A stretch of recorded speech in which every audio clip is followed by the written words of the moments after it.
I remember it was 2023. I had been in Africa for about 5 months at this point in time, and my visitor's visa was about to expire. And at this point in time, after going through all the scamming and people who were just basically just blatantly disrespectful to me, and they will never look at it that way, but that's their problem, not mine. I told myself, look, I'm gonna do one last event for these people who I committed to, who I knew weren't treating me fairly. And I said, I'm gonna leave to go back to America after this. On the day of this event, I was doing media, because I do videography and editing. And I ended up having a meeting that same day with certain people from Africa who knew the struggles that I was going through, and also my family back home. Majority of the people on that call were like, Reggie, go back home. You know, it's over. You know, you can regroup, go back home, and, just start all over, because it's not working out. So then later in the day, I'm have that on my mind, and I'm depressed, I'm down, but I still did the job that I was supposed to do. I still filmed, I still did interviews, I still kept on pushing. There was a woman named Wadzani who ended up scouting me the whole day. I didn't even know about this. And she pulled me to the side and said, son, I've been watching you, and I love what you're doing. And I know who you are. You might not know who I am. So I was like, okay, well, nice to meet you. How can I help you? She said that she runs an organization called Entrepreneurs Get Together. And she told me all about it. She told me that she felt like, I can be a big asset to her company.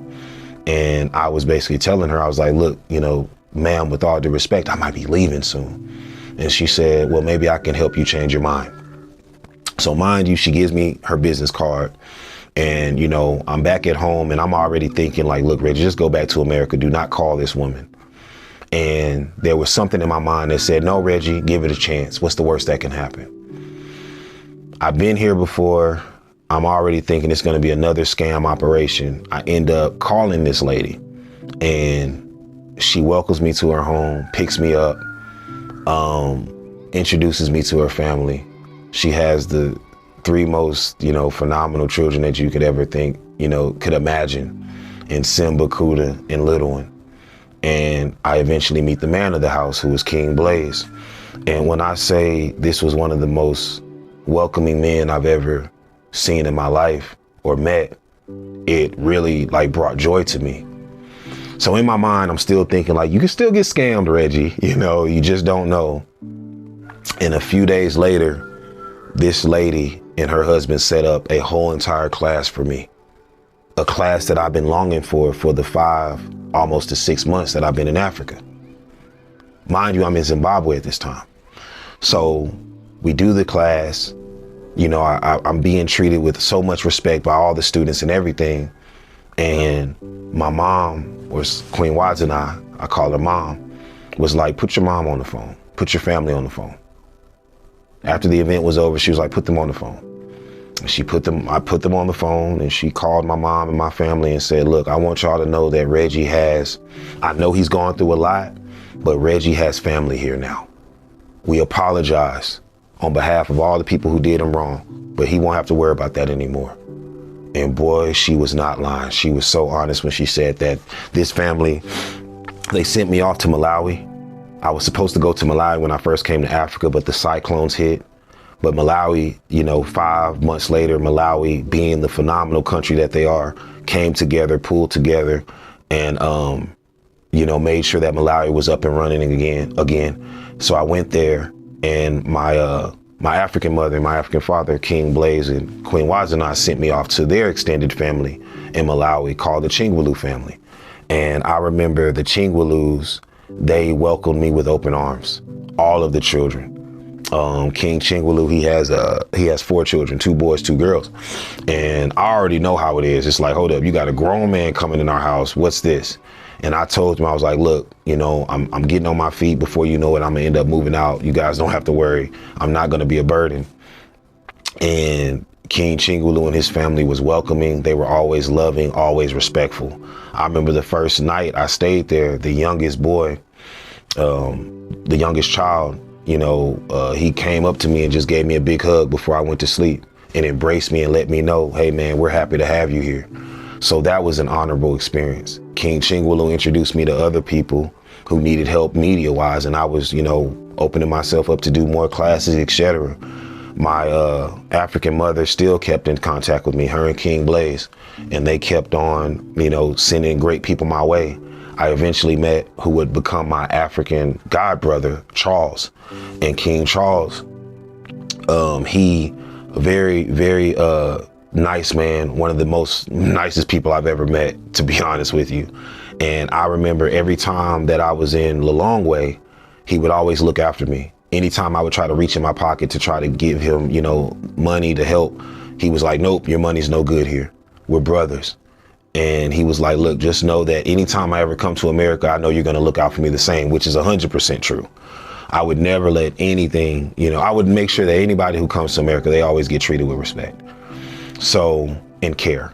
So Charles and his family, they welcomed me with open arms. Charles would always look out for me. If I was ever low on funds, he would always reach in his pocket and give me something and know to trust me to give it back in due time.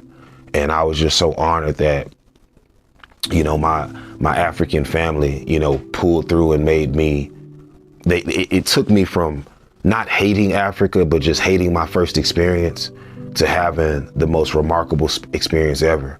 Now I see myself doing TV shows and within the continent. Now I see myself doing classes and being a teacher.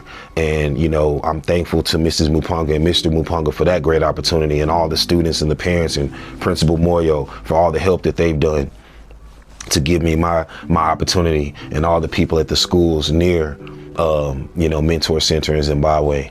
And then, you know, my extended family in Malawi, having them, you know, keep me running and doing all these great things. And then even when I was down and out, I ended up meeting Kelvin Birioti, who introduced me to Davison Banda to lead me to be where I am now, having the best job that I could ever have in my life. So the point that I'm trying to make is to where there's times where people have always asked me, man, like, you know, based off of your negative experiences in Africa, has it traumatized you? Has it damaged you? Has it broken you? And I say, absolutely not, because my African family never allowed that to happen. And all of the great things I'm doing now, all of the lives that people claim that I'm saving, all of the lives that are claiming to be changed, and all of the people that are looking at me as an asset to their companies or to their life,